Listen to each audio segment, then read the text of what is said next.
turns out I don't have a part 2 on Homebrew games on the Game Boy.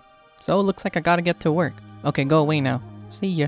Wait, you wanna see the video making process? Okay, sure, let me take you through the video making process then. First, I gotta make the intro. Wait, no, that's the outro. We'll fix it in post. Okay, Game Boy Homebrew Games Part 2. Let's see. The first one we'll look at today, it's called Karpe Diem. And it's a Pokemon fishing game. You know the NPCs that are fishing in the Pokemon world? Well, now you get to play as one.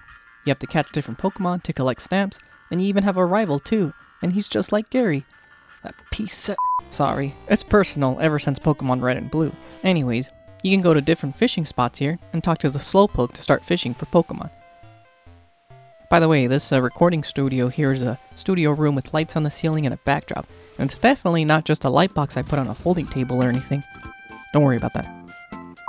The game has funny dialogue from the computer characters, as an ode to Pokemon games. One of them tells you can't just go around walking into people's homes and invading their space.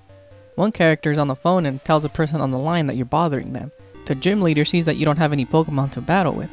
The premise of the game is that every year there's a Karpe Diem competition to see who can catch all the fish or Pokemon first and win the competition.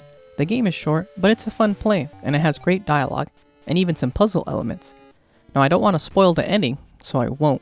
The entire game gives you some original Pokemon Game Boy vibes. Okay, let's go on to the next game. We have to drive to the next studio, by the way. That's how big the recording office is. See the parking lot there? It's definitely real and not just a green screen.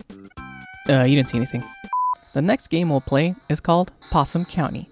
You play as a delivery driver going to deliver a pizza in a forest middle of nowhere community, and right away everyone here gives out weird vibes, and you don't even know where the pizza is going.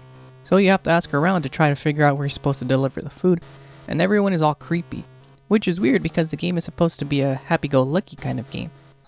Just kidding, of course it's a horror game. Don't you hear the music? This game is also short like the previous one, and as you investigate more and more, you find this girl and you try to rescue her and take her away from here. And you even get a gun to shoot these possums that try to attack you. Now I don't want to give away the story too much in this case, if you want to play it for yourself. The game is interesting, the story's really good actually. It's got plot twists and whatnot. And the worst part is the guy still has to go back to work after this. Alright, next game. We actually have to go upstairs to the next recording room. That's right, there's an upstairs. See, there's the staircase. That's definitely not just a doggy stairs for our bed. Hey, don't zoom out. Okay, now that we're upstairs, the next game is called Analog Age Rainy Day. The game takes place in 1984, so 41 years ago.